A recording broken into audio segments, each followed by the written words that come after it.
بسم اللہ الرحمن الرحیم نحمده ونصلي ونسلم على رسوله الكريم اعوذ باللہ من الشیطان الرجیم بسم اللہ الرحمن الرحیم ولا تنازعوا فتفشلوا وتذهب ريحكم واصبروا ان اللہ مع الصابرین وقال تعالی فاتباع بالمعروف واداء الیہ باحسان۔ یہ جو ہماری کلاسیں ہیں، موضوع آپ کو پتہ ہے کہ مالی تنازعات اور ان کا حل، مالی جھگڑے اور ان کا حل۔ اس میں ایک بات میں یہ عرض کروں، یہ جو حل یہاں بتایا جائے گا تو ذہن میں سوال آتا ہے وہ کتنا پائیدار ہوگا، کتنا قابل عمل ہوگا؟ کیا صرف کوئی ترغیبی بیان ہے کہ جس میں بتا دیں گے کہ بھی لڑنا جھگڑنا نہیں چاہیے، ایثار کرنا چاہیے اور اپنا حق معاف کر دینا چاہیے، اس کا بڑا ثواب ہے؟ ایسی بات نہیں ہے۔ دیکھیے، سب سے پہلے ہم بحیثیت مسلمان، ہمارے دلوں کے اندر جب تک یہ بات راسخ نہیں ہوگی کہ جس رب نے ہمیں بنایا ہے، جس نے اس کائنات کو سجایا ہے اور جس نے ہمیں یہاں بھیجا ہے، وہ اول سے لے کے آخر تک وہ ہمارے مسئلوں سے، ہماری پریشانیوں سے باخبر ہے، اور اس نے 30 پاروں والی اس کتاب میں ساری دنیا کے سارے مسئلوں کا حل رکھا ہے۔ اسی وجہ سے آپ دیکھیے جو قرآن کی آیت ہے، ان ھذا القرآن یہدی للتی ہی اقوم، یہ قرآن تمہیں ہر مسئلے میں وہ راہ بتائے گا جس سے بہتر کوئی راہ نہیں ہو سکتی، وہ حل بتائے گا جس سے بہتر کوئی حل نہیں ہو سکتا۔ اور صدیوں تک اسی قرآن اور حدیث اور فقہ، یعنی اس قرآن اور حدیث سے مستنبط مسائل سے امت اپنے مسائل حل کرتی رہی۔ تو انشاءاللہ یہاں جو آپ کو حل بتایا جائے گا، اپنے کسی دعوے پر نہیں، اللہ پاک نے یہ جو بات کہی ہے کہ اس قرآن کے اندر جو حل بتایا جائے گا وہ ہر مشکل کا سب سے جو بہتر حل ہوگا وہ بتایا جاتا ہے، تو انشاءاللہ وہ آپ کے سامنے عرض کیا جائے گا۔ اور دوسری بات یہ ہے کہ دیکھیے، یہ ہمارے ذہنوں میں ہو، دنیا جتنے بھی حل بتائے گی یا عقل سے بتائے گی یا مشاہدے سے بتائے گی یا اپنے تجربوں سے بتائے گی، یاد رکھیے کہ انسانی عقل کی جہاں انتہا ہوتی ہے، وحی کی وہاں سے ابتدا ہوتی ہے۔ انسانی عقل سوچ سوچ کے، یعنی جہاں تک پہنچتی ہے وہاں سے وحی کی ابتدا ہوتی۔ تو یہ جو حل انشاءاللہ آپ کے سامنے آئیں گے وہ وحی کی روشنی کے اندر آئیں گے، اور قرآن و حدیث کی نے جو واضح حل بتائیں پوری امت کو، انشاءاللہ وہ حل آپ کے سامنے آئیں گے۔ وہ میں عرض کیا کرتا ہوں کہ وہ جو اقبال نے کہا تھا نا کہ یورپ میں بہت روشنی ہے، علم و ہنر ہے، حق یہ ہے کہ بے چشم حیواں ہے یہ ظلمات، رعنائی تعمیر میں، رونق میں، صفا میں، گرجوں سے کہیں پڑھ کے ہیں بینکوں کی عمارات، یہ علم، یہ حکمت، یہ تدبر، پیتے ہیں لہو دیتے ہیں تعلیم مساوات۔ میں آپ کو آخری شعر سنانا چاہ رہا تھا، کہا کہ وہ قوم کے فیضان سماوی سے ہو محروم، حد اس کے کمالات کی ہے برق و بخارات۔ جس قوم کے پاس آسمانی وحی نہ ہو اور یا وہ آسمانی وحی کی روشنی کے اندر اپنے مسائل حل کرنا نہ جانتی ہو، تو بس اس قوم کے پاس پھر کیا رہ جاتا ہے؟ تو یہ ہمارے دل دماغ کے اندر ہو کہ انشاءاللہ یہاں جو حل آئیں گے وہ اللہ کے بتائے ہوئے ہیں، وہ اللہ علیم خبیر جو خود کہتا ہے الا یعلم من خلق۔ کیسی بات کرتے ہو؟ جس نے بنایا ہے وہ نہیں جانے گا، جس نے مال دیا، جس نے انسان کو مال کمانے کی صلاحیتیں دیں، تو وہ رب نہیں جانتا وہ انسان کی نفسیات کو؟ تو ایک بات تو میں نے آپ کے سامنے یہ عرض کی کہ پورے وثوق کے ساتھ انشاءاللہ آپ بیٹھیے، اور اس میں گزارش یہ ہے کہ نشست کو پورا لیجئے، انشاءاللہ آپ کو زندگی میں، آپ کو، آپ کی نسلوں کو اس کے فائدے ہوں گے، کیونکہ یہ جو میں آپ کے سامنے باتیں عرض کر رہا ہوں۔ دوسری بات میں آپ سے یہ عرض کروں، یہ کوئی سرسری سا حل نہیں ہے کہ 2-4 آیتیں دیکھیں، کوئی بیان اور واعظ دیکھا اور میں آپ کے سامنے بیٹھ گیا۔ آپ یقین جانیے ہندوستان میں پورے سیمینار ہوئے اس کے اوپر، جب علماء نے دیکھا کہ یہ مالی میراث کے جھگڑے ہوں، فیملی بزنس کے جھگڑے ہوں، کاروباری جھگڑے ہوں، یہ بڑھتے جا رہے ہیں، اور حال یہ ہے انسانوں کا کہ خونی رشتے دار ہوتے ہیں آپس آپس میں بعد میں ایک دوسرے کی شکل دیکھنا گوارا نہیں کرتے. آپ یقین جانیں اس پہ ہندوستان کے اندر سیمینار ہوئے, مقالے لکھے گئے, اس پہ علماء کی ریسرچ ہے, تحقیق ہوئی. تو ہم نے یہ میرے سامنے جب یہ چیز آئی کہ ہم نے اس کو پڑھا, پھر بھی ہمیں تھوڑا سا پیچیدہ لگ رہا تھا. آپ یقین جانیے کہ اس کے اوپر پھر محنت کی, ہم نے کوشش کیا اس کو سہل سے سہل بنائیں. پھر کچھ چیزیں سوال پیدا ہو رہے تھے تو اس پہ باقاعدہ ہم نے بڑے بڑے دارالافتاء میں استفتاء لکھے گئے اور ان کے سامنے ان سوالات کو رکھا, بڑے بڑے مدارس کو. پھر وہاں سے جواب آئے. پھر ہم نے دیکھا کہ اس میں بھی ہمیں کچھ تشفی نہیں ہو پا رہی بعض چیزوں کے اندر, اور تھوڑا سا کچھ ابہام ہو رہا تھا. پھر دوبارہ سوال لکھے گئے. وہ ساری محنتوں کے بعد اور وہ سب کچھ جو جمع ہوا انتہائی سہل اور آسان کر کے آپ کے سامنے انشاءاللہ یہاں رکھ دیا جائے گا. تو یہ میں نے عرض کیا کہ یہ اس کو غنیمت جانیں انشاءاللہ, یہ حل آپ کے سامنے آئیں گے. یہ سالہ سال علماء کی محنت ہے اور اس کی روشنی کے اندر یہ حل ہے, اور پورے وثوق سے کہا جا سکتا ہے کہ انسان انشاءاللہ اس پہ عمل کرے تو اگر جھگڑے نہیں ہوئے تو ان اسباب سے جو بچے گا انشاءاللہ جھگڑے نہیں ہوں گے. اور اگلی نشست کے اندر انشاءاللہ آپ کے سامنے میں یہ عرض کروں گا کہ اگر جھگڑے ہو گئے ہیں تو پھر شریعت ہماری اس وقت کیا رہنمائی. میں نے عرض کیا نا کہ ہر چیز کی رہنمائی ہے. نہیں ہوئے اسباب پہچانو, نقصانات پہچانو, دور رہو. ہو چکے ہیں شریعت پھر بھی ہماری رہنمائی کرتی ہے. تو اس میں انشاءاللہ یہ دیکھیے پہلا جو ہے اس کے اندر یہ ہم 3-4 جہتوں سے انشاءاللہ اس پہ بات کریں گے. پہلی جہت ہے مالی تنازعات, مالی جھگڑے, ان کے دینی نقصانات, ان کے دنیاوی نقصانات. یہ میں بہت تیز انشاءاللہ آپ کے سامنے عرض کروں گا, زیادہ وقت اس پہ نہیں لوں گا. دوسری بات انشاءاللہ یہ آئے گی آپ کے سامنے مالی تنازعات کے اسباب کیا ہیں. یہ جھگڑے آخر کو پیدا کیوں ہوتے ہیں؟ کوئی تو سبب ہوگا, کوئی تو وجہ ہوگی.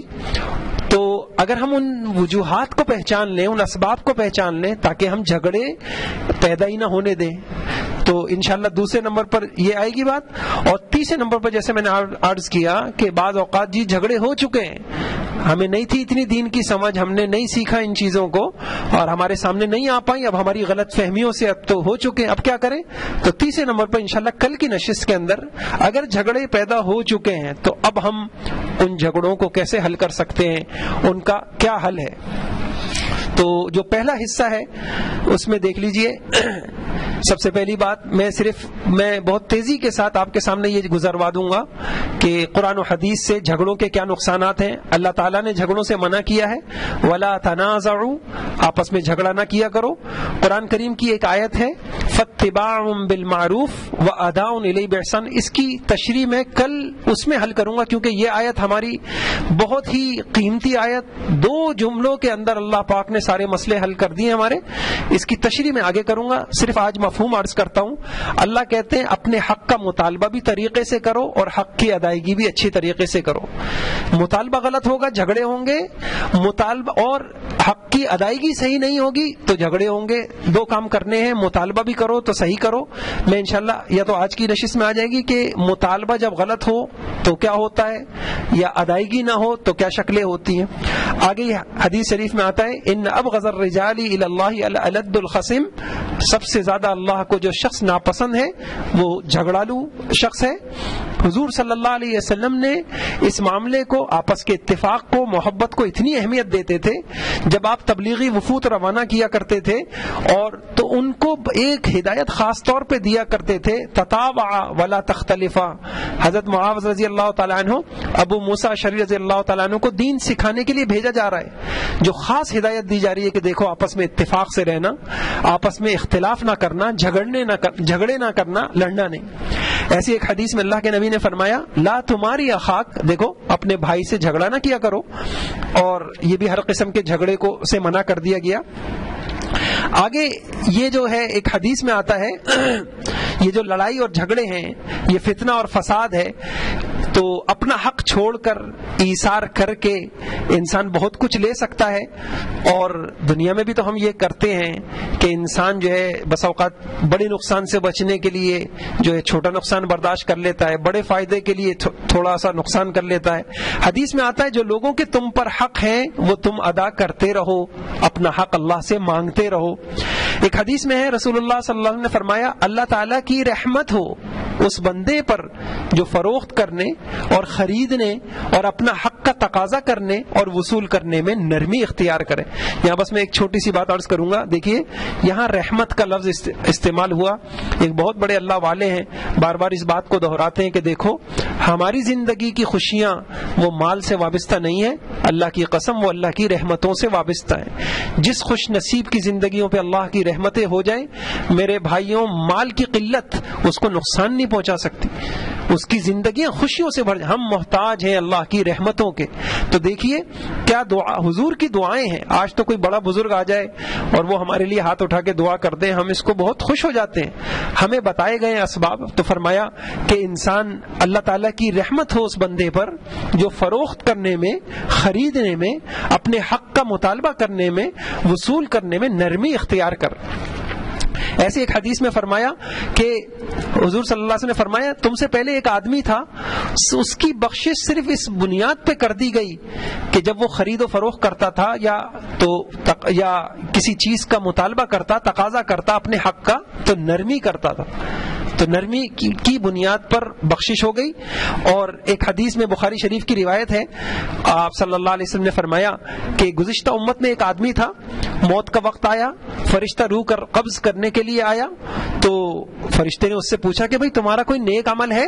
اس نے کہا میرے پاس تو کوئی نیک عمل نہیں ہے. انہوں نے کہا بھئی سوچو کوئی نیک عمل ہے؟ نہیں میرے پاس نہیں ہے. اچھا پھر کہا ایک عمل میرے پاس ہے کہ میں لوگوں سے خرید و فروخت جب یہ لین دین اور جو ہے معاملات کرتا تھا تو دولت مند کو مہلت دے دیتا, تنگ دست کو معاف کر دیتا تھا. تو اسی بنیاد پر اس کے لیے جنت کا فیصلہ کر دیا گیا. اور کچھ حق چھوڑ کے آپ عرش کے سائے میں آگے جگہ لے سکتے ہیں. عجیب حدیث ہے, فرمایا رسول اللہ صلی اللہ علیہ وسلم نے قیامت کے دن عرش کے سائے میں آگے آگے کون لوگ ہوں گے؟ فرمایا حضور صحابہ نے کہا کہ یا رسول اللہ ہمیں نہیں پتا. تو آپ نے فرمایا وہ لوگ ہوں گے کہ جن کو جتنا حق دے دیا جاتا اس کو قبول کر لیتے. جب حق کا مطالبہ کیا جاتا تو ان سے کہ بھئی ہمارا حق دو, ہماری تنخواہ دو, ہمارے مال دو, ہماری میراث دو, ان سے حق کا مطالبہ ہوتا تو پورا ادا کر دیتے. اور جب وہ خود مطالبہ کرتے تو نرمی کا معاملہ کرتے. کیا ملے گا؟ عرش کے سائے کے نیچے آگے جگہ ملے گی. ایک حدیث میں فرمایا حضور صلی اللہ علیہ وسلم نے انصار سے فرمایا بہت قربانیاں ہیں تمہاری,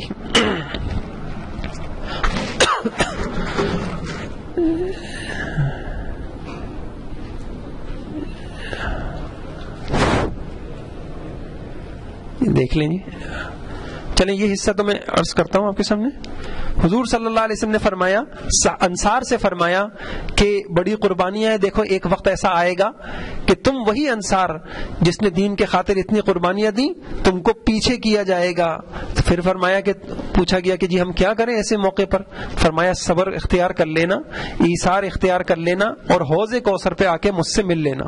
ایک آخری حدیث ہے, رسول اللہ صلی اللہ علیہ وسلم نے فرمایا کہ جو شخص جھوٹ بولنا چھوڑ دے اور ناحق اور وہ جو ہے تو اس کے لیے اللہ پاک جنت کے کنارے پہ محل دیں گے اس کے. اور جو شخص جھگڑے کو چھوڑ دے, بحث اور تکرار کو چھوڑ دے, باوجود یہ کہ وہ حق پر ہو, تو اس کے لیے جنت کے وسط میں اللہ تعالیٰ اس کو محل عطا کریں گے. اب یہاں ایک اہم بات میں آپ کے سامنے عرض کروں گا.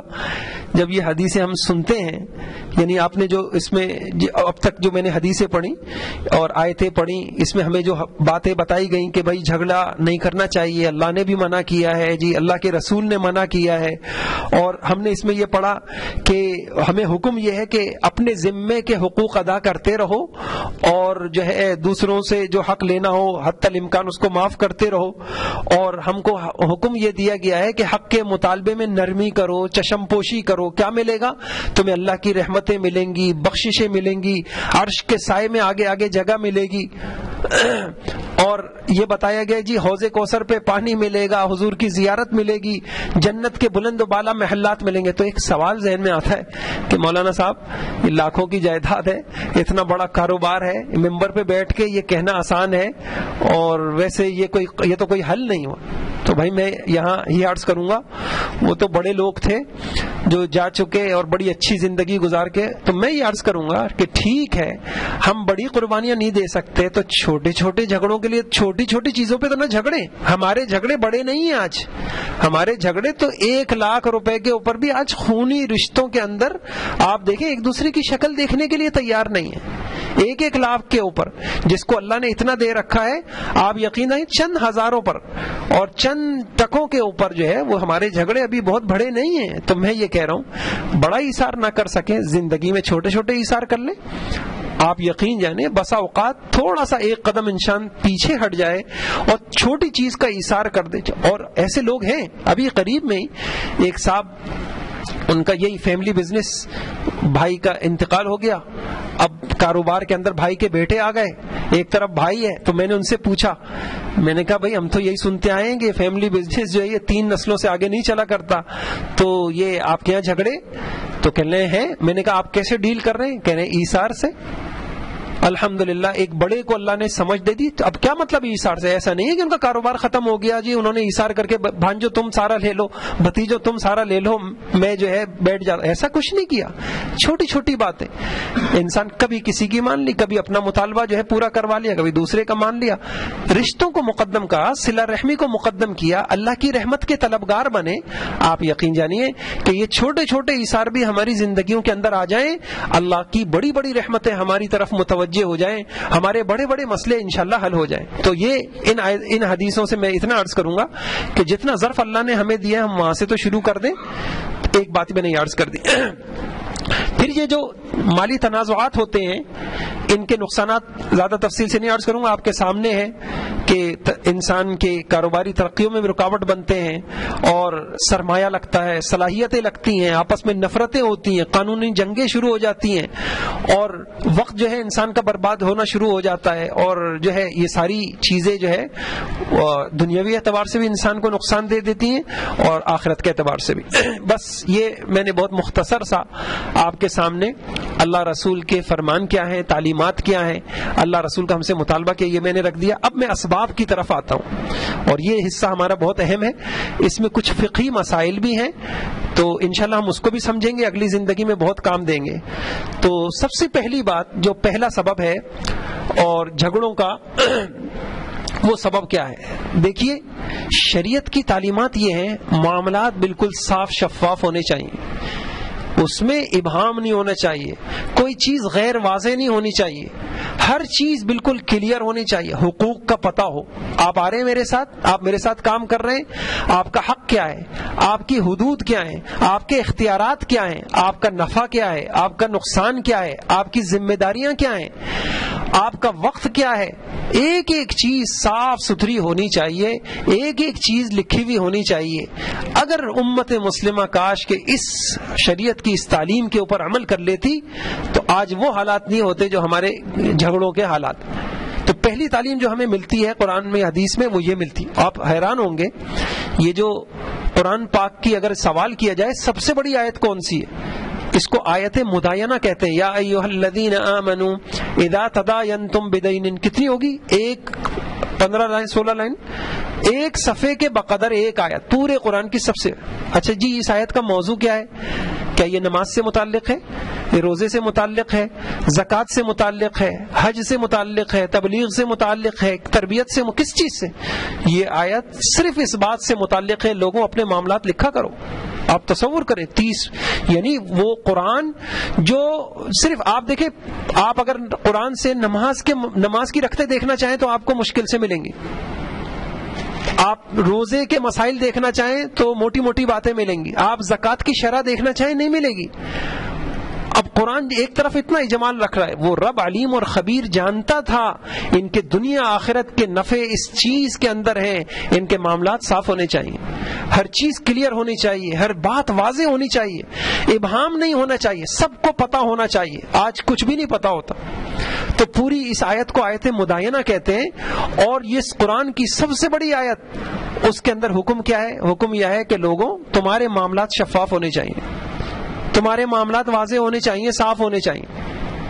اب ہوتا کیا ہے, اب آپ وہ یہی وجہ ہے کہ باقاعدہ کہا جاتا ہے, عربی کا محاورہ ہے, تعاشروا کالاخوان تعاملوا کالاجانب. آپ اگر بھائی رہ رہے ہیں, اکٹھے رہ رہے ہیں, ایک ساتھ کام کر رہے ہیں, آپ بھائیوں کی طرح رہیں, مروت ہو, چشم پوشی ہو, ایثار ہو, ٹھیک ہے سب ہو, لیکن جب آپ معاملات کریں تو کل اجانب, آپ ایسے معاملات کریں, اپنوں سے بھی کریں جیسے ایک اجنبی کرتا ہے. یعنی بد اخلاقی کی تعلیم نہیں ہے. بد اخلاقی اللہ علیم و خبیر کو پتا ہے, انسان کی نفسیات کا پتا ہے, اس کی حرص کا پتا ہے, اور انسانی معاملات کے انجام کو وہ علیم خبیر جانتا ہے. تو اللہ پاک نے کیا فرمایا, یہ تو ہمیں کیا حکم دیا گیا کہ معاملات بالکل صاف ہونے چاہیے, ملکیتیں واضح ہونی چاہیے, حقوق کا پتہ ہونا چاہیے, حدود کا پتہ ہونا چاہیے, اختیارات کا پتہ ہونا چاہیے, میرا نفع کتنا ہے, میری حیثیت کیا ہے, اور میں میری حیثیت کیا ہے, میں آگے انشاءاللہ عرض کروں گا. سب چیزیں واضح ہونی چاہیے. جہاں ابہام آئے گا آپ یقین جائیں آج نہیں تو کل جھگڑا ہونا ہے. اور وہ لوگ جو ابہام رکھ رہے ہوتے ہیں, جن کو شریعت کی تعلیم یاد دلائی جائے, وہ تیار نہیں ہو رہے تھے. آپ یقین جانے کل ایک دوسرے کی شکلیں دیکھنے کے لیے وہ تیار نہیں ہوں گے. تو شریعت کا جو سب سے بڑا سبب آج ہمارے جھگڑوں کا ہے وہ کیا ہے, ابہام. اب میں آپ کے سامنے اس میں عرض کروں,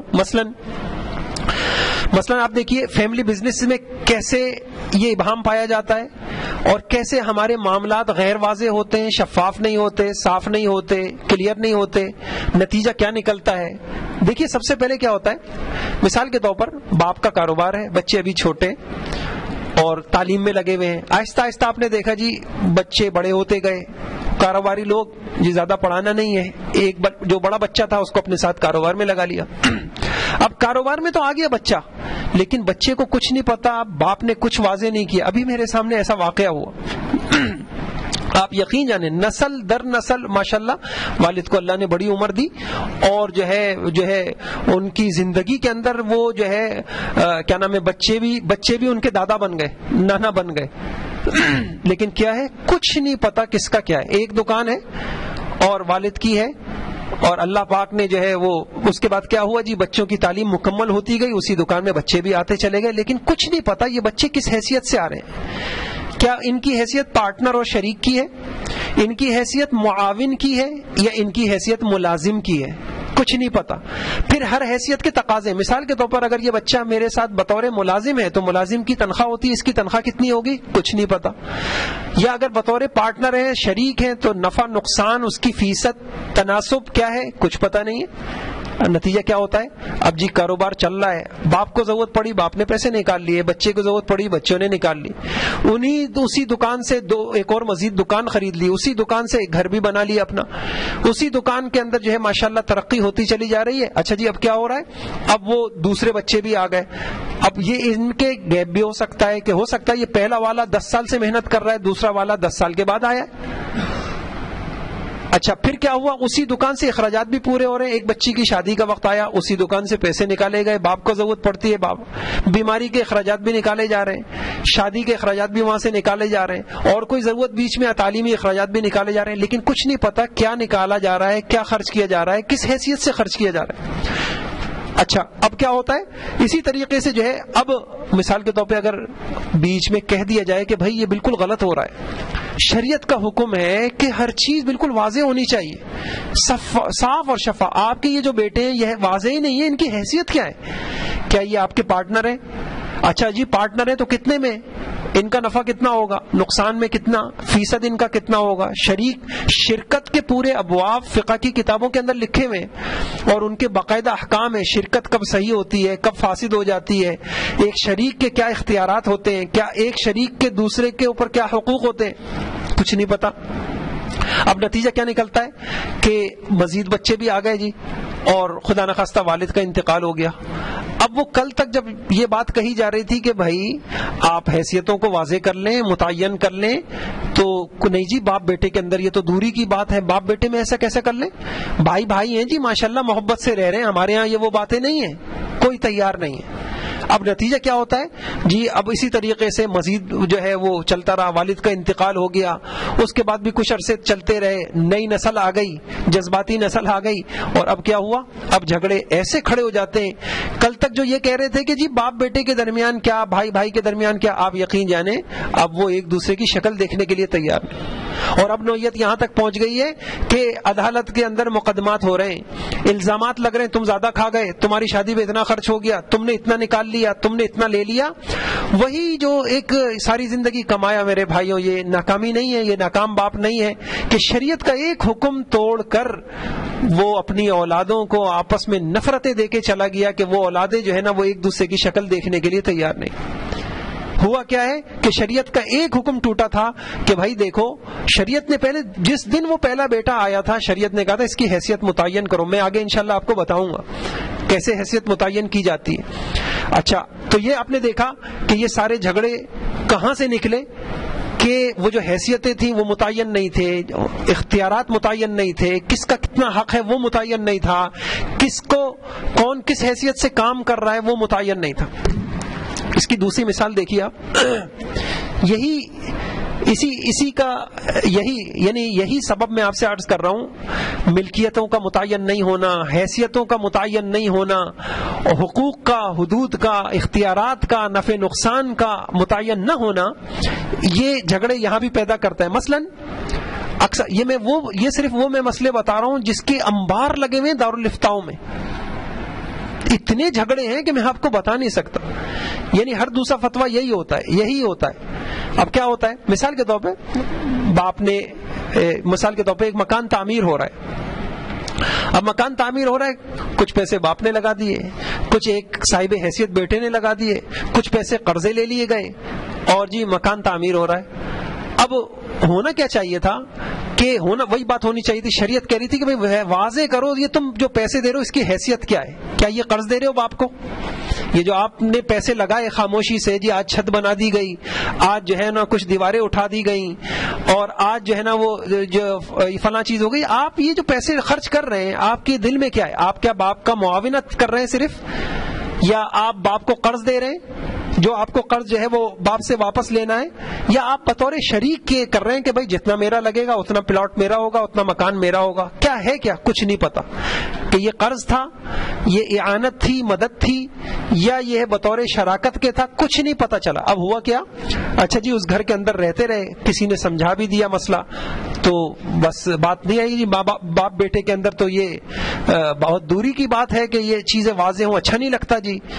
تو نئی بات نہیں طے کی گئی، کوئی بات واضح نہیں کی گئی. اب کیا ہوا، والد کا انتقال ہو گیا. اب جو ہے نا وہ مسائل شروع ہو گئے. ایک آ کے کہتا ہے کہ نہیں جی وہ جو ہے زمین تو میں نے لی تھی، اور ایک آ کے کہتا ہے کہ نہیں اصل سرمایہ تو میں نے لگایا تھا. ایک کہتا ہے اتنا لگایا، دوسرا کہتا ہے نہیں تم نے اتنا نہیں لگایا تھا. اب کچھ واضح نہ ہونے کی بنیاد پر وہی ایک مکان جس کو اللہ پاک نے سکون کا ذریعہ تھا اور وہ بہن بھائیوں کے جڑ جانے کا ذریعہ تھا، خوشیوں کے لیے اللہ پاک نے ایک نعمت دی تھی، وہ زحمت بن گئی. اور اسی ایک مکان پہ جھگڑے ہو رہے ہیں. کتنی مرتبہ ایسا ہوتا ہے اپنا مکان ہوتے ہوئے اور رہ رہے ہوتے ہیں کرائے کے مکانوں کے اندر. جی اس ایک مکان کا فیصلہ، ہم نے اس علاقے کے اندر دیکھے ایسے جھگڑے، ایک دوسرے کو اینٹیں مارنے کے لیے تیار ہو گئے، اوپر سے گالیاں دی جا رہی ہیں ایک دوسرے کو. کیا بات ہوئی؟ شریعت کا ایک حکم ٹوٹا. اللہ پاک نے قرآن و حدیث دیکھے جو ہمیں بتایا. ہماری اسی وجہ سے میں عجیب بات عرض کروں، یہی جو آیت مدائنہ ہے میں نے کہیں پڑھا تھا، غالباً حضرت تھانوی رحمۃ اللہ نے لکھا یا کسی، اس سے اللہ کی رحمت پتہ چلتی ہے. وہ اتنا کریم رب ہے، اس کو ہماری خوشیاں اتنی محبوب ہیں کہ آپ دیکھیے اس مالی معاملات سے تو انسان کی دنیا میں سکون ملے گا نا. تو اس رب نے کیا کیا کہ اس نے اتنی بڑی آیت اتار دی کہ تم دنیاوی اعتبار سے بھی بے سکون نہ رہو، پریشان نہ رہو. اس لیے تمہارے معاملات واضح ہونے چاہیے، صاف اور شفاف ہونے چاہیے. تیسری مثال دیکھیے، یہی لڑائیاں ہماری اور بات کا واضح نہ ہونا اور یہ سارا جو ہے. اچھا اس میں ایک مسئلہ، مکان میں ایک بات اور رہ گئی. یہی مکان کے معاملے میں ایک جھگڑے اور پیدا ہوتے ہیں. وہ کیسے ہوتے ہیں؟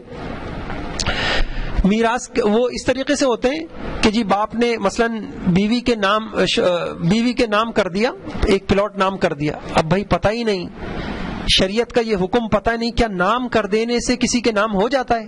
اتنے مسئلے آتے ہیں دارالفتاؤں میں اس طریقے کے کہ میں آپ کو بتا نہیں سکتا.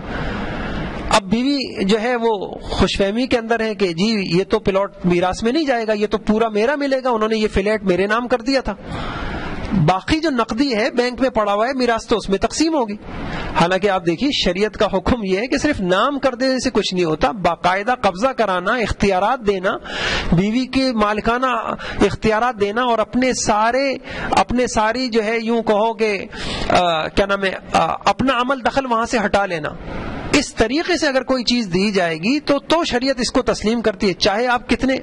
اسی وجہ سے بعض اوقات مسئلے پوچھے جاتے ہیں, یہ دیکھیں یہ پلاٹ تو میرے نام ہے, تو وہ کہتے ہیں نہیں جی اس خالی نام کرنے سے کچھ نہیں ہوتا, یہ بتائیے کہ باقاعدہ قبضہ دلوایا گیا تھا زندگی میں یا نہیں. اگر نہیں دلایا گیا تھا تو وہ مال سارا مرحوم کا ہے. اب وہ مرحوم نے جس کے نام کیا ہے اس کو نہیں ملے گا, سارے وارثوں کو ملے گا. ہاں یہی میں عرض کر رہا ہوں. نہیں ہاں یہی میں عرض کر رہا ہوں. دیکھیے ایک ہے قانون ہمارا ملکی قانون, ایک ہے شریعت کا قانون. شریعت کا قانون صرف نام کو نہیں مانتا, شریعت کے قانون کی شرائط اور ہیں, اور ان شرطوں میں سے ایک شرط یہ ہے کہ باقاعدہ قبضہ دیا جائے, اپنے سارے اختیارات, یعنی یوں سمجھے کہ وہ بیچنا چاہے تو بیچ سکتی تھی, سارے حقوق ان کو حاصل تھے. ہاں اگر ایسا ہو جائے تو ٹھیک ہے, اور عموماً ایسا نہیں ہوتا. جو مکان دیا جاتا ہے باپ بھی اسی میں رہ رہا ہوتا ہے, جو مکان نام کیا جاتا ہے اسی میں خود بھی رہ رہا ہوتا ہے, اور جو ہے بس صرف نام کا نام ہوتا ہے, باقی تو چیزیں ان کے پاس ہوتی ہیں. اس طریقے کرنے سے کچھ بھی نہیں ہوتا, وہ باپ ہی کی میراث ہے. تو اب ایک جھگڑے ہمارے ہاں اس شریعت کا اس حکم کی وجہ سے پیدا بھی ہوتے ہیں. تیسری مثال آپ دیکھیے, میراث کی تقسیم میں جو جھگڑے ہوتے ہیں وہ بھی اس کی بنیاد بھی یہی ہوتی ہے. کیا ہوتی ہے؟ شریعت کا حکم یہ ہے کہ مرنے والا مر گیا تو اب جلد سے جلد جو ہے میراث تقسیم کر دی جائے. اب ہمارے یہاں کیا ہو رہا ہے, ہمارے یہاں جو ہے وہ ہمیں تو بہت ساری رسومات پوری کرنی ہوتی ہے, ہمارے پاس اتنا وقت تو ہوتا نہیں کہ جی ہم اس شریعت کے حکم, اور باقاعدہ برا سمجھا جاتا ہے. اگر کوئی مسئلہ بتا بھی دے کہ بھائی آپ فوراً تقسیم کر لیں, تو بھائی ابھی تو مرنے والے کا کفن بھی میلا نہیں ہوا, اور آپ نے کیسی باتیں شروع کر دی, اچھی باتیں نہیں ہیں. لیکن علماء نے لکھا کہ وہی مجمع جو کچھ دیر یہ شریعت کا حکم بتانے پر یہ کہہ رہے تھے کہ بھائی یہ نہ کریں, آپ یقین جانیں کچھ دنوں کے بعد ہی وہ وقت آتا ہے کہ ایک دوسرے کے خون کے پیاسے ہو جاتے. ہوتا کیا ہے, میراث تقسیم نہیں ہوئی, اور جو ہے نا اسی کے اندر بعض اوقات تو یہ ہوتا ہے کوئی ایک اپنے تصرفات کر رہا ہوتا ہے, اور جو ہے مثال کے طور پہ کوئی دکان تھی تو سارے بچے تو اس صلاحیت کے حامل نہیں ہوتے کہ سب دکان کو چلا سکتے ہیں. کاروباری صلاحیتیں بعضوں میں ہوتی ہیں, بعض میں نہیں ہوتی, بعض پڑھ رہے ہوتے ہیں. اب اس طریقے سے کیا ہوتا ہے کہ ایک نے اپنے ہاتھ میں لے لیا, اچھا اس میں تصرفات ہو رہے ہیں, مال بڑھتا بھی رہتا ہے. ایک کہتا ہے کہ یہ تو میں نے اپنی محنت سے کہا, اس میں تمہارا حصہ نہیں ملتا. لیکن یہ ہے کہ پہلے دن ہی واضح ہو جانا چاہیے, ملکیت الگ ہو جانا چاہیے, ہر چیز واضح ہو جانا چاہیے. اگر یہ واضح نہیں ہوگی تو بات کیا ہوگی, میراث فوراً تقسیم نہیں ہوئی یا ہر چیز واضح نہیں ہوئی, تو پھر یہی جھگڑے ہوں گے. اب ایک دوسرے پہ الزام ہوں گے, تم نے اتنا کھا لیا, اور مقدمات ہوں گے. دیکھیے میں انشاءاللہ وقت دوں گا آپ کو, یہ ہم تاکہ یہ پورا کر لیں آپ انشاءاللہ.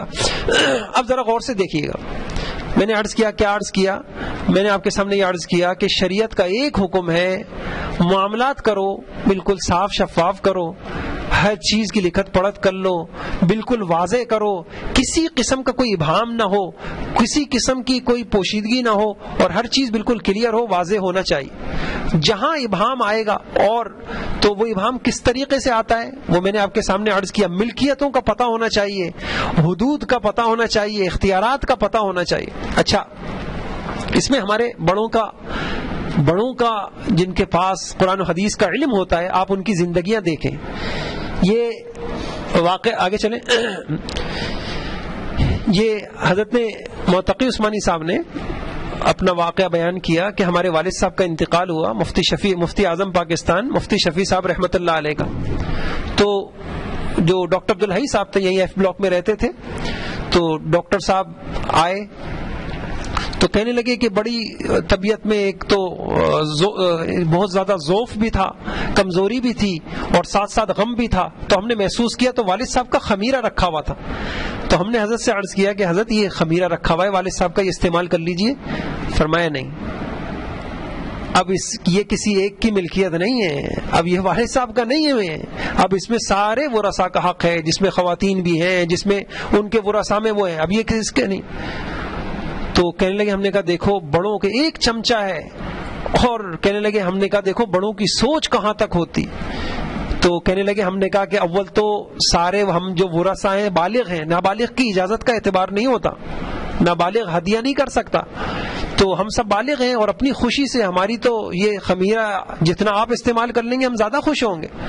پھر جب انہوں نے کہا جی سب کی اجازت ہے تو متقی عثمانی صاحب نے فرمایا کہ پھر حضرت نے استعمال کی. کیا بات ہے؟ پتہ ہونا چاہیے، یہ پتہ ہونا چاہیے کہ یہ چیز اب ملکیت کس کی ہے. اسی وجہ سے علماء نے لکھا کہ یہ جو الل ٹپ معاملات چل رہے ہوتے ہیں نا غیر واضح، تو ایسے لوگ گناہ کر رہے ہوتے ہیں. کیوں؟ اس لیے کہ کچھ نہیں پتا کہ ہم جو کھا رہے ہیں وہ اپنا حق کھا رہے ہیں یا کسی اور کا کھا رہے ہیں. غیر واضح ہونے کی وجہ سے کچھ نہیں پتا ہوتا کہ ہم جو کھا رہے ہیں کس کا کھا رہے ہیں، یہ ہمارا حق بھی ہے یا نہیں ہے. تو ایک بات میں نے عرض کر دی. اس میں ایک اور واقعہ حضرت مفتی شفیع صاحب کا رحمت اللہ علیہ کا لکھا ہے، بڑا عجیب واقعہ جس سے ہمیں یہ پتہ چلتا ہے کہ واقعی مالی معاملات میں اللہ پاک ہمارے اندر یہ تقویٰ نا احتیاط کا انعام ہوتا ہے. جس جب تقویٰ آتا ہے نا تو دل میں کھٹک آتی ہے، یہ جو میں کر رہا ہوں یہ جائز ہے ناجائز ہے. ورنہ اللہ ہمیں معاف فرمائے، آج ہم جو فتوے لیتے ہیں دارالفتہ سے وہ اس خوف سے نہیں لیتے کہ کہیں کسی اور کا حق میں نہیں کھا رہا، ہم اس خوف سے لیتے ہیں کوئی اور تو میرا نہیں کھا رہا، کسی اور کے پاس نہ چلا جائے. آپ یقین جانے 100 فتوے آئیں مشکل سے ہمیں کبھی ایک فتویٰ ایسا مل جاتا ہے کہ کوئی اس خوف سے فتویٰ لے رہا ہو کہ بھائی یہ بتائیے کہیں ایسا تو نہیں ہے میں کسی اور کا حق مار رہا ہوں. تو اس میں مفتی شفیع صاحب رحمۃ اللہ علیہ کی ایک احتیاط کا واقعہ لکھا ہے. متقی عثمانی صاحب نے لکھا کہ آخری عمر میں ایک کمرہ تھا اور حضرت کی چارپائی تھی اس کے اوپر، اس میں آپ آرام فرمایا کرتے تھے. میرا کمرہ چھوٹا سا برابر میں تھا. کہنے لگے عجیب ہم نے آخری عمر میں ایک بات دیکھی کہ اگر ہم کھانے کا کوئی برتن لے آتے اور وہ فارغ ہو جاتے کھا کے فوراً لے جاؤ اس کو یہاں سے کمرے سے لے جاؤ فوراً. کبھی کوئی کتاب منگوا لی مدرسے سے پڑھنے کے لیے تو بھئی یہ کتاب جلدی سے رکھواؤ فوراً واپس. تو کہنے بس اوقات اگر ہم سے کبھی اس حکم کی تعمیل میں ہم سے کوئی تاخیر ہو جاتی تو اتنا غصہ ہو جاتے تو ہمیں بس اوقات ایک کوفت ہوتی کہ یہ برتن آیا ہے پانی کا، اگر 2-4 منٹ یہ پڑا رہ گیا تو کیا ہوا، چلا جائے گا، آخر یہ اس میں کیا مسئلہ کیا ہے. تو کہنے اس دن وہ عقدہ کھلا اور ہم حیران رہ گئے کہ جن کے سامنے آخرت ہوتی ہے، جن کے سامنے آخرت ہوتی ہے ان کے معاملات کتنے پیارے ہوتے ہیں. تو کہنے لگے بات دراصل یہ ہے میں نے اپنے وصیت نامے میں یہ لکھا ہوا ہے کہ اس کمرے میں جتنی چیزیں ہیں وہ تو میری ملکیت ہے، اور اس کمرے کے علاوہ جتنی گھر کے اندر چیزیں ہیں وہ میں نے اپنی اہلیہ کو دے دی. تو کہنے لگے مجھے ڈر یہ ہے ایسا نہ ہو کہ میرا انتقال ہو جائے اور میری وصیت کے مطابق باہر کی کوئی چیز ہو اور وہ یہاں کمرے میں رکھی ہوئی ہو اور وہ یہ سمجھ لی جائے کہ میری وصیت کے مطابق وہ میری ہے. اس لیے مجھے یہ ڈر ہوتا ہے، اس لیے میں فوراً یہ بات کہتا ہوں کہ بھائی جلدی سے اس کو کیا کرو، فارغ کرو اس کو، جلدی سے جہاں کی ہے وہاں لے جاؤ.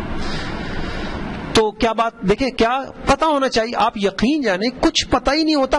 ہمارے پاس یہاں یہ خدا نخواستہ بس اوقات شادیاں منگنیاں ہوتی ہیں، منگنیاں ٹوٹ جاتی ہیں، سامان یہ ہوتا ہے، تو پتہ کیا مسئلے آتے ہیں ہمارے پاس. اس میں اتنے سارے مسئلے آتے ہیں. یہ جو زیور دیا گیا تھا نا اب جھگڑ رہے ہوتے ہیں واپس کرو. اب ہم ان سے یہ پوچھتے ہیں، ہم ان سے 3 باتیں پوچھتے ہیں. بھائی یہ زیور آپ کو مثال کے طور پہ لڑکے والوں کی طرف سے زیور دیا گیا تھا، ملکیتاً دیا گیا تھا، عاریتاً دیا گیا تھا، یا یعنی 3 شکلیں ہوتی ہیں. یا تو صاف کہہ دیا لڑکے والوں نے بیٹی ہم تم کو دے رہے ہیں، تمہارا ہے جو چاہے کرو. یا یوں کہہ دیں کہ بھائی یہ تم کو صرف استعمال کے لیے دے رہے ہیں ہمارا. اور تیسری بات یہ کہ کچھ نہ بولیں. تو آپ یقین جانیں جہاں جھگڑے ہوتے ہیں کچھ نہیں بولتے. جھگڑے کا پتہ کب چلتا ہے؟ پتہ اس وقت چلتا ہے جب جدائیاں ہو جاتی ہیں. اس وقت کہتے ہیں آپ اس وقت ایسی جھاڑو پھیر کے جاتے ہیں کہ پھر ایک چیز نہیں چھوڑتے. آپ کتنے جھگڑے ہیں کہ اس کے بعد جی ایک چیز کے اوپر جو ہے نا وہ لڑائیاں ہو رہی ہوتی ہیں. یہ ہمارا یہ بھی واپس کرو، تم ہمارا یہ واپس کرو. تو بہت سارے ہمارے مسئلے حل ہو جائیں، ہمارے جھگڑے حل ہو جائیں، ہماری نسلیں جھگڑوں سے بچ جائیں، ہم بہن بھائی آپس میں محبتوں سے رہ لیں اگر بڑے شریعت کے ایک حکم کا خیال کر لیں، ہر چیز کو واضح کریں، ملکیتوں کو واضح کریں، کون سی چیز کس کی ملکیت ہے، کون سی کس کی نہیں ہے. اگر کوئی کاروبار کر رہا ہے تو تمہاری حیثیت کیا ہے. اب میں آگے آپ کو بتاؤں گا کہ صرف حیثیتوں کے بدلنے سے شریعت کے احکام میں کتنا فرق پڑ جاتا ہے. دیکھیے آگے یہ 2 اصول ذہن میں رکھ لیجئے اور آگے انشاءاللہ یہ وہ جگہ ہے میں آپ کو جو بتا رہا ہوں کہ کتنے فتوے لینے کے بعد ہم بھی اس کو سمجھ سکے اور جو ہے اس کو پھر منقع کر کے صاف آسان کر کے انشاءاللہ آپ کو بھی سمجھ میں آ جائے گا. پہلی بات یہ ہے کہ دیکھیے حیثیتیں متعین ہونی چاہیے. کیا مطلب حیثیتیں متعین ہونی چاہیے؟ یعنی مثال کے طور پر باپ کا کاروبار ہے, بیٹے آ رہے ہیں, تو 3 حیثیتیں ہو سکتی ہیں, شریک کی, پارٹنر کی, ملازم کی اور معاون کی. معاون ہے جی میرا بیٹا ہے, میرا ہاتھ بٹا رہا ہے. اگر واضح نہیں کی تو پتہ ہے کتنا فرق پڑے گا. بس اوقات آپ یقین جانے ایسا ہوا کہ بس اوقات 30-40 سال تک بیٹا باپ کے کاروبار میں انتھک محنت کرے گا اور اس کا ہوگا کچھ بھی نہیں شرعی اعتبار سے. شرعن اس کو کوئی مطالبے کا حق نہیں ہوگا. بھائی آپ کی چونکہ حیثیت متعین نہیں تھی تو شریعت نے حیثیت کیا متعین کی؟ آپ معاون تھے, آپ ہاتھ بٹا رہے تھے. اب آپ ذرا تصور کریں کہ 30-40 سال تک جس نے اپنی زندگی لگا دی باپ کے کاروبار کو چمکانے میں, اور وہ یہ سمجھتا رہا کہ اب انشاءاللہ بقیہ زندگی میرے بچے بھی بہت اچھی طریقے سے کھائیں گے پیئیں گے. اب یہ دارالفتاح آتے ہیں کہ جی یہ نہیں, وہاں پوچھا جاتا ہے کہ جی اچھا جی آپ باپ کے ساتھ تھے, آپ کی حیثیت کیا تھی؟ جی والد صاحب نے زندگی میں یہ تو کوئی واضح نہیں کی. اچھا پھر آپ کی حیثیت معاون کی ہے. جب معاون کی ہے تو وہ جو آپ نے محنت کی اس میں آپ کا کچھ بھی نہیں ہے, جتنا آپ کو آپ نے آ رہا ہے میں بتاتا ہوں. ٹھیک ہے, تو پہلی چیز یہ میں نے آپ کو عرض کیا کہ یہ واضح ہونی چاہیے. اور پھر دوسری چیز کیا واضح ہونی چاہیے؟ بعض اوقات حیثیت تو متعین کر دیتے ہیں. ابھی ایک مسئلہ ایسا ہی آیا, نسل در نسل کاروبار چلتا رہا. جب ہم ان کو یہ کہا کرتے تھے کہ بھئی یہ حیثیتیں متعین کر لو, اچھا جی ٹھیک ہے تم شریک ہو, پارٹنر ہو تم, مجھے اچھا نہیں لگتا کہ میں بچوں کو ملازم کہوں, تم پارٹنر ہو. بھائی پارٹنر ہو, آگے کچھ متعین نہیں, کتنے میں پارٹنر ہو, نفع کیا ہے ہمارا, فیصد کیا ہوگا. تو دوسری اہم ترین بات یہ ہے صرف حیثیت متعین کرنے سے بھی مسئلہ حل نہیں ہوگا. اس حیثیت کی جو شریعت میں اس حیثیت یعنی یوں کہیے وہ جو شرعی تقاضے ہیں اس حیثیت کے وہ بھی پورے ہونے چاہیے. مثلا ملازمت ہے تو ملازم کے شرعی تقاضا یہ ہے کہ اس کی اجرت طے ہو. اگر میں مثال کے طور پہ بچوں کو باپ نے کہہ دیا بھائی تمہاری حیثیت ملازم کی ہے, اور ملازم کی تنخواہ متعین ہوتی ہے, تنخواہ کوئی متعین نہیں کی, تو اب شریعت اس کو ملازم نہیں مانے گی. اب معاملہ کچھ اور ہو جائے گا. یا کہہ دیا کہ جناب آپ کی حیثیت پارٹنر کی ہے, تو پھر فیصد کتنے پہ پارٹنر ہے, شریک ہے. یہ آگے دیکھیے, اب میں آپ کو وہ فقہی احکام بتا رہا ہوں کہ انشاءاللہ آپ کو اس آگے چلیں اور آگے چلیں. یہ دیکھیں بہت غور سے اس کو دیکھ لیجئے. یعنی ہماری جو یہ کلاس ہے اس کا یہ اہم ترین حصہ ہے. انشاءاللہ یہ سمجھ میں آ گیا. بعض اوقات یعنی یہ ہم نے بہت آسان کر دیا آپ کو, بہت مشکل گہرے مسائل تھے, بہت ہی آسان کر دیا. انشاءاللہ ایک نشست میں آپ بھی سیکھ جائیں گے. بعض اوقات جو کاروبار میں مال ہوتا ہے, سرمایہ ہوتا ہے, وہ صرف باپ کا ہوتا ہے, بعض اوقات صرف اولاد کا ہوتا ہے, اور بعض اوقات دونوں کا ہوتا ہے. اچھا ذرا غور کیجئے گا. پہلے ہم پہلی حیثیت لے لیتے ہیں.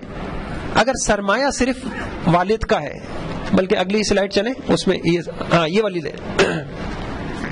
سرمایہ کس کا ہے؟ صرف والد کا. تو شرعن تین شکلیں سامنے آئیں گی آپ کے. ایک شکل تو یہ ہوگی ماشاءاللہ والد صاحب کو دین کی سمجھ تھی, وہ علماء کے پاس بیٹھتے تھے, مسائل کا ان کو پتا تھا, اور وہ انہوں نے کیا کیا, اولاد کی حیثیت کو متعین کر دیا تھا زندگی ہی میں. اور ایک شکل یہ ہوگی کہ جی اولاد کی حیثیت کو متعین نہیں کیا. پھر اس کی 2 شکلیں ہوں گی. اولاد کی حیثیت کو اگر متعین نہیں کیا تو یا تو وہ اولاد باپ کے زیر کفالت ہی ہوگی, ایک ہی گھر میں رہتے ہیں اور باپ ہی خرچہ چلا رہے, اور دوسری صورت یہ ہوگی کہ حیثیت متعین نہیں اور زیر کفالت بھی نہیں ہے. تینوں کے احکام الگ الگ ہیں. اب میں پہلی حیثیت دیکھ لیجئے. پہلی صورت کیا ہے؟ ایک کاروبار ہے, دکان ہے, فیکٹری ہے, باپ نے لگائی تھی, سرمایہ باپ کا تھا, بچے بڑے ہو گئے, کاروبار کرنے لگے. جیسی جیسی بچے کاروبار میں آتے گئے باپ نے حیثیتیں متعین کر دیں. فرض کر لی کتنی حیثیتیں ہوں گی؟ ابھی میں نے آپ سے عرض کیا کتنی ہوں گی؟ 3. پہلی فرض کر لیجئے باپ نے کہہ دیا بیٹا تم شریک ہو، تم پارٹنر ہو، اور شرکت کے جو تقاضے ہیں وہ بھی پورے کر دیے، اتنے میں ہو اتنے میں ہو، تو کیا حکم ہوگا؟ واضح ہے، تو وہ کیا بن جائے گی اولاد؟ پارٹنر شمار ہوگی، شریک شمار ہوگی، اور جو آپس میں طے کیا ہے اسی تناسب سے آپس میں ان کا نفع نقصان ہوگا۔ یا باپ نے طے کر دیا بیٹا تمہاری حیثیت ملازم کی ہے اور دیکھو تمہاری تنخواہ اتنی ہوگی، تم ماہانہ اتنی تنخواہ اس میں سے لے سکتے ہو، اس سے زیادہ جو لوگ ہیں وہ تمہارے لیے حلال نہیں ہے۔ رکھتے تو وہ بچوں کو ہی آگے ہیں بسا اوقات، اور میں نے دیکھا کہ یہ کہہ دیتے ہیں بھائی یہ تمہاری تنخواہ ہے، اس کے علاوہ جو ہوگے وہ پھر آپ ہم سے پوچھیں گے۔ تو اب کیا حکم ہوگا؟ واضح ہے یہ حکم کیا؟ اب اولاد کی حیثیت کیا ہوگی؟ ملازم کی ہوگی۔ اور تیسری صورت یہ ہے باپ یہ کہہ دے نہ آپ پارٹنر ہیں نہ آپ ملازم ہیں، بس آپ کی حیثیت معاون کی ہے، ہاں میری ثوابدید پر ہے، میں جتنا چاہوں آپ کو دے دوں، تو پھر یہ بھی حیثیت متعین ہو گئی نا۔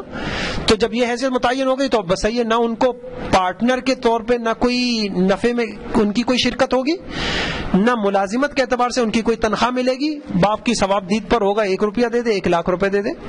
یہ سمجھ آ گئے؟ یہ تو ان صورتوں میں تھا جب باپ نے حیثیت کو کیا کر دیا؟ متعین کر دیا۔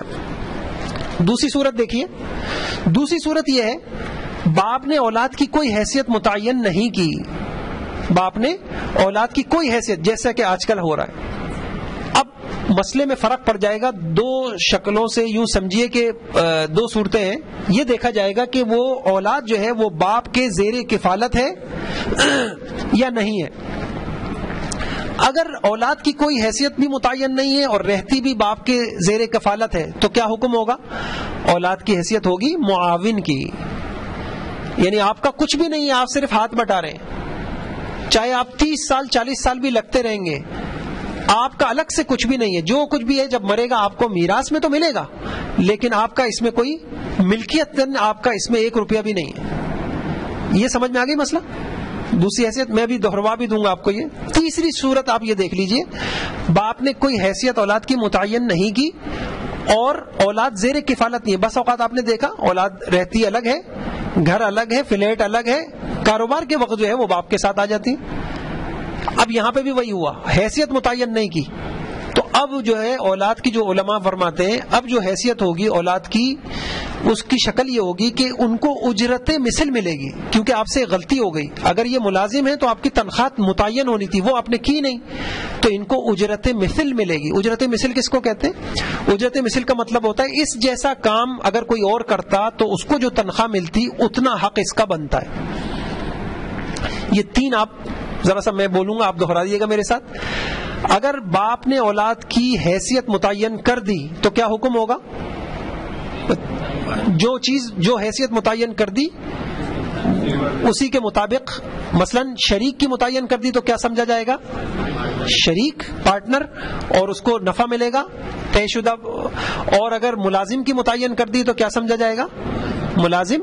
اور اگر معاون کی طے کر دی تو باپ کی ثواب۔ یہ ہو گیا۔ دوسری صورت مجھے بتائیے گا کہ باپ نے حیثیت متعین نہیں کی اور اولاد رہتی کہاں ہے؟ باپ کے زیر کفالت، تو اب کیا حکم ہوگا؟ تو شریعت کیا کہے گی؟ اب اولاد کی حیثیت کیا ہے؟ معاون کی۔ اور معاون کا مطلب کیا ہوا؟ ان کا ملکیتاً 1 پائی بھی ان کی بس باپ کی ثوابدید پر ہے۔ ہاں باپ کا مرتا ہے، باپ کا انتقال ہوتا ہے تو بطور میراث میں جتنا آپ کا بنتا ہے سب کا اتنا آپ کو بھی ملے گا۔ تیسری صورت کیا ہے کہ اولاد کی کوئی حیثیت متعین نہیں کی اور اولاد رہتے ہی باپ کے ساتھ علیحدہ رہتی ہے، تو اب کیا حکم ہوگا؟ تو کیا ملے گی؟ اجرت مثل ملے گی۔ اس جیسا اگر آپ کوئی اور ملازم رکھتے تو اس کی جتنی تنخواہ بنتی اتنی ملے گی۔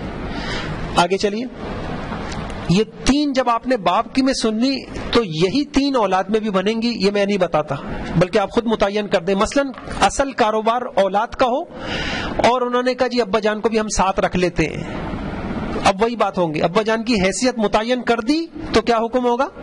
جو متعین کر دی۔ حیثیت متعین نہیں کی اور ابا جان جو ہے بچوں کے ساتھ رہتے ہیں تو پھر کیا حیثیت ہوگی؟ معاون۔ ابا جان معاون شمار ہوں گے۔ اور ابا جان الگ رہتے ہیں لیکن کام ہاتھ بٹا دیتے ہیں تو کیا ملے گا؟ اجرت مثل ملے گی۔ یہ باتیں آگے۔ اچھا تیسری، یہ آگے دیکھ لیجئے، بعض اوقات یہ ہوتا ہے، یہ تو وہ صورتیں تھیں کہ سرمایہ صرف باپ کا ہے. اب بسا اوقات ایک شکل یہ ہوتی ہے کہ باپ کا بھی سرمایہ ہے، اولاد کا بھی سرمایہ ہے. اب ذرا غور کیجئے گا یہاں پہ بھی. اب یہاں پہ بھی یہ دیکھا جائے گا، مثلا پہلے کاروبار باپ کا تھا، سرمایہ باپ کا تھا، اس کے بعد بچے بھی اپنا کچھ سرمایہ لے کے شامل ہو گئے. تو یہ دیکھا جائے گا کہ سرمایہ لگاتے وقت، مثال کے طور جس وقت بچے سرمایہ لگا رہے تھے تو انہوں نے کوئی صراحت کی تھی کہ میں بحیثیت کس حیثیت سے لگا رہا ہوں، شریک لگا رہا ہوں یا انہوں نے وضاحت نہیں کی تھی. اگر فرض کر لیجئے انہوں نے، ذرا سا غور کیجئے گا، انہوں نے یہ تو وضاحت کی بچوں نے کہ ہاں جی ابا جان ہم یہ لگا رہے ہیں اور بحیثیت شریک لگا رہے ہیں، تو اب آپ مجھے بتائیے، پیچھے میں نے آپ سے عرض کیا تھا اتنا کافی ہے یا کچھ اور بھی آگے ہونا چاہیے؟ ہاں نہیں، ہاں وہی بات کہ بطور شریک آپ لگا رہے ہیں تو پھر شرکت سے متعلق جو شریعت کے اور تقاضے ہیں وہ بھی تو پورے ہونے چاہیے تھے نا. اور وہ تقاضے کیا ہیں کہ بالکل پتہ ہونا چاہیے تھا اس سرمایہ میں باپ کا کتنا ہے، اولاد کا کتنا ہے. بس اوقات اندھا دھن ہو رہا ہوتا ہے.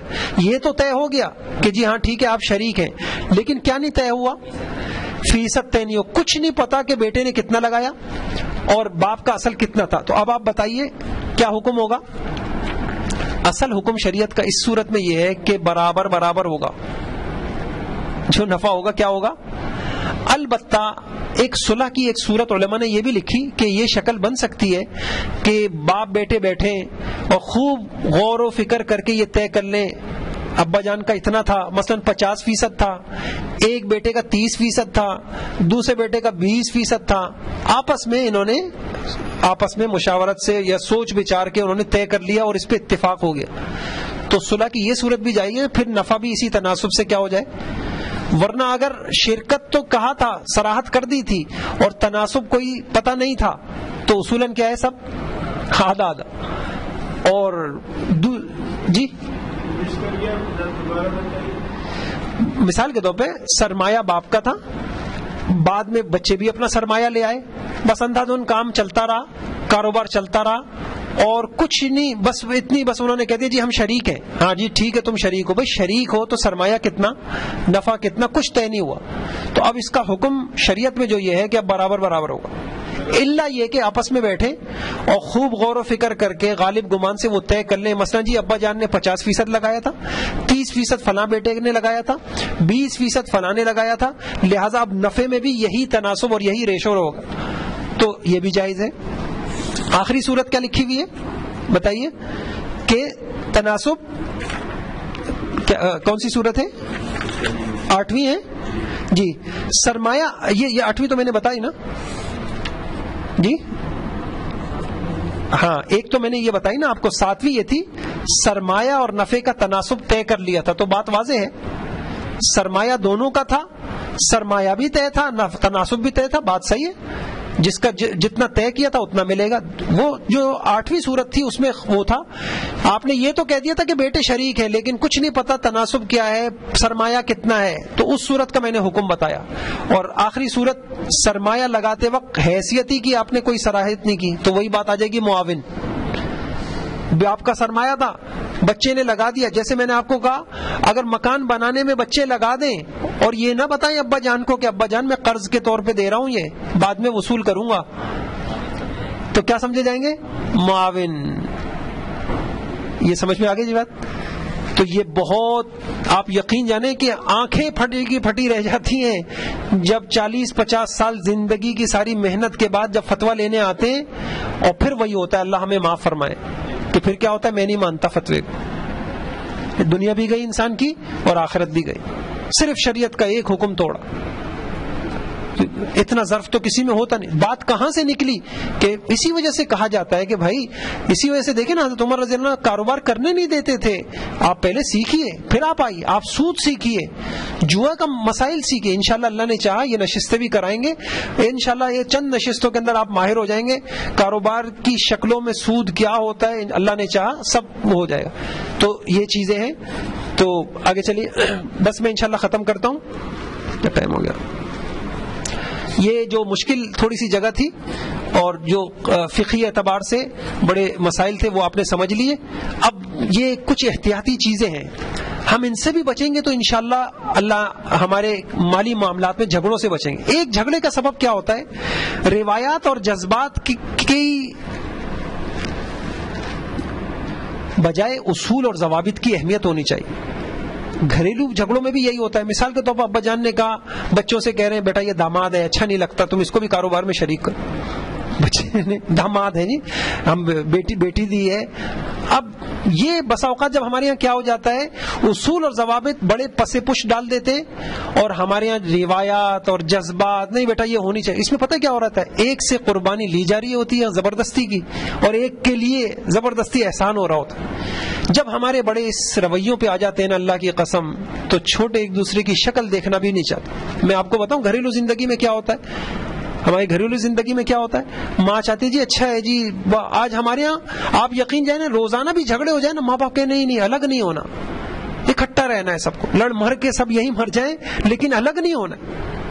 ہمارے بڑے کیسے تھے, میں نے ایک واقعہ پڑھا, تقی عثمانی صاحب نے لکھا کہ ابا کے ساتھ ہم رہتے تھے, مفتی شفیع صاحب کے ساتھ, تو ہمارے بھائی جیسے ہوتا ہے گھروں میں, جو چھٹی کا دن ہوتا ہے اتوار کا, والدین سے ملنے جاتے ہیں, تو کہنے لگے ہمارے بھائی آتے تھے, فیملی کے ساتھ آتے تھے, تو ہم مفتی رفیع عثمانی صاحب, ہم تو بڑے اصرار کرتے کہ بھائی جان, ہم کہتے بھائی رک جائیے, آج کل چھٹی تو ہے آپ کی, جیسا ہوتا ہے گھروں کے اندر.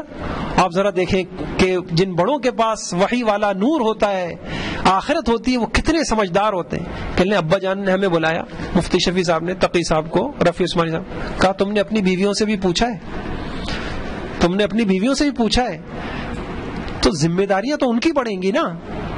آپ حالانکہ کوئی باپ یہ چاہے گا کہ میری اولاد جو ہے چھٹی کے دن بھی میرے پاس چاہیں گے, لیکن جذبات نہیں, روایات نہیں. جہاں جذبات اور روایات کے بجائے اصول اور ضوابط کو سامنے رکھ کے زندگیاں گزاری جاتی ہیں. میں یہ نہیں کہہ رہا اصول میں انسان کو بالکل غیر مروت ہونی چاہیے اور انسان کو ایک خوش قسم کا انسان نہیں, جی یہ اصول ہے, وہ آپ کے ظرف کے اوپر ہے. آپ اصول میں کتنی لچک پیدا کر لیتے ہیں, آپ اصول کے اندر جو ہے وہ کتنا ایثار کر دیتے ہیں, وہ آپ کے اوپر ہے. لیکن ہونا اصول اور ضوابط کے مطابق جو باتیں ہوں گی, تو ایک ہمارے جو جھگڑوں کا ایک سبب بنتا ہے. اچھا یہی چیز مالی معاملات میں بھی ہوتا ہے کہ نہیں بڑے بھائی ہیں بھائی, اچھی بات نہیں ہے بڑے بھائی. اب بڑے بھائی کو چاہے ان کو الف با بھی کاروبار کی نہیں آتی ہوگی, نہیں بیٹا یہ بری بات ہوگی ہے نا, بڑے بھائی ہیں جو سفید ریش ہے, ان کو شامل کرو. تو بسا اوقات جو جھگڑے کا ایک بہت بڑا سبب جو ہے وہ کیا ہو جاتا ہے کہ روایات کو اور جذبات کو ترجیحات دی جا رہی ہوتی ہیں اصولوں کے اوپر اور ضابطوں کے اوپر, تو یہ ایک غلطی ہوتی ہے.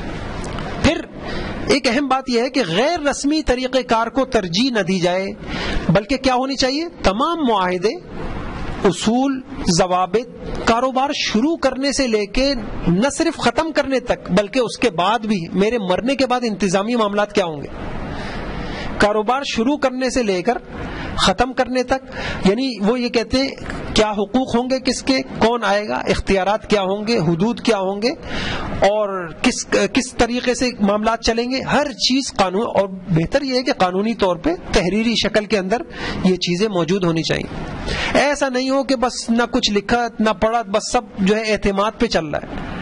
تو وہ اعتماد بس یہ جو اس طریقے کا شریعت کا حکم توڑ کے جو اعتماد ہوتے ہیں نا, تو اس میں جو ہے جھگڑے ہی کھڑے ہوتے ہیں. تو کاروبار شروع کرتے وقت باقاعدہ معاہدہ ہو جائے, کاروبار کی باقاعدہ ویلیو لگائی جائے, بیلنس شیٹ تیار کی جائے, اور اس کا جو ہے سارے معاملات جو ہے بالکل واضح ہوں.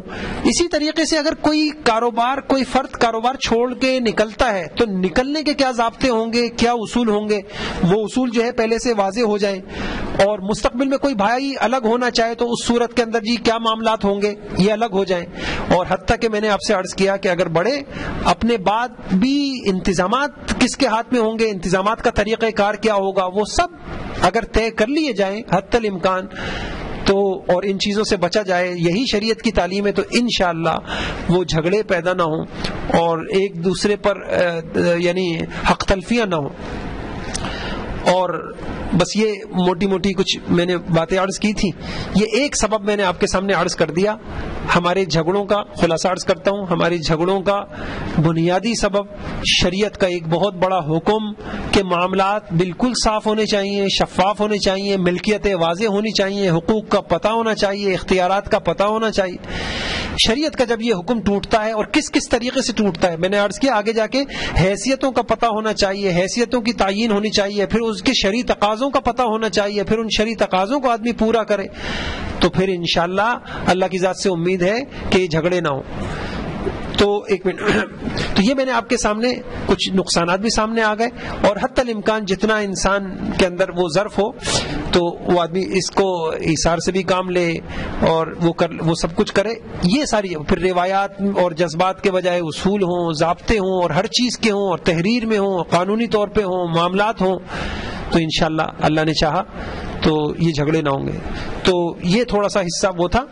کل اللہ نے چاہا میں پورا فائدہ انشاءاللہ جب ہی ہوگا جب پوری نشستیں ہوں گی، اور یقین جانے بڑا دکھ ہوتا ہے، ہم یہ بسا اوقات کوئی ایک ورکشاپ تیار کرتے ہیں، اس پہ اتنی جان لگتی، جیسے میں نے آپ سے عرض کیا کہ کتنے سینکڑوں صفحات پڑھے گئے، ان کو تلخیص کی گئی، ان کو آسان کیا گیا، پھر جو بات مبہم ہو رہی تھی اس کے لیے باقاعدہ فتوے لیے گئے، پھر فتووں میں بسا اوقات آپس میں کچھ ہمیں ایسا لگا کہ اس فتوے میں تو یہ بات کہی جا رہی ہے، اس میں تو یہ بات کہی جا رہی ہے، پھر دوبارہ وہ سارے فتوے بھیجے گئے، اس کے بعد ایک نکھرا ہوا بالکل صاف ستھرا، اتنا آسان کیا دیکھیں آپ کو سب یاد ہو گیا، حالانکہ یہ بہت پیچیدہ مسائل ہیں۔ مفتی حضرات بھی جب یہ مسئلے آتے ہیں نا، وہ سمجھ میں نہیں آتا کہ یا اللہ کیسے صلح، کون سی ہم یہ جو ہے نا گتھی یہ سلجھے گی کیسے، جب کچھ پتہ ہی نہیں کہ تمہاری حیثیت کیا تھی فلاں۔ آپ یقین جانے ابھی ایک مسئلہ ایسا آیا، دونوں پھر بھائی جو ہے ان کاروباری وہ آ گئے، اور جب بات ہوئی تو کہنے بھائی جی اچھا جی آخر میں یہی طے ہوا کہ ابا جی صاحب مبہم چھوڑ کے چلے گئے۔ اب جی یہ طے ہوا کہ ابا جان جو ہے نا مبہم چھوڑ کے چلے گئے۔ کبھی بیچ میں جو ہے نا زبانی کہہ دیتے ہاں بیٹا نہیں تمہارا ہے سب کچھ، بیچ میں زبانی بھی کہہ دیا، ایک کہتا ہے نہیں ہم نے تو کبھی نہیں سنا یہ کہا ہو اس طریقے سے، ابا کا عمل دیکھو فلاں دیکھو، ایک کے ساتھ کچھ کہہ دیا دوسرے کے ساتھ کچھ کہہ دیا۔ تو اللہ پاک مجھے آپ کو عمل کی توفیق عطا فرما دے۔ اگر ہم اپنی زندگی میں صرف انہی چند جگہوں میں نہیں، ہر جگہ پر ہم اس اصول کو لے لیں تو انشاءاللہ بہت معاملات آسان ہو جائیں گے۔ کل کی نشست میں انشاءاللہ دوسرا سبب، اور ان دو سبب کے بعد یہ جو تیسرا جو یہ پرچہ ہے نا انشاءاللہ، اگر خدا نہ خواستہ اب جھگڑے ہو چکے ہیں اور نہیں نمٹ رہے مسائل، تو اب شریعت ہمارے یہ اس کے پیچھے پتہ نہیں کتنی آیتیں کتنی حدیثیں، تو آپ نے بھی اس کو نوٹ کیا ہے، آپ سب نے لکھ لیا یہ، تو کل انشاءاللہ میں آپ کے سامنے یہ واضح کر دوں گا۔ اللہ ہم سب کو عمل کی توفیق عطا فرما دے۔ جزاکم اللہ۔ جی یہ بن گیا۔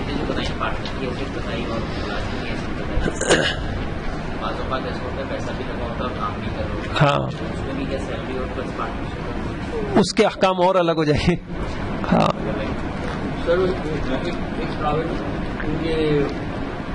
بن گیا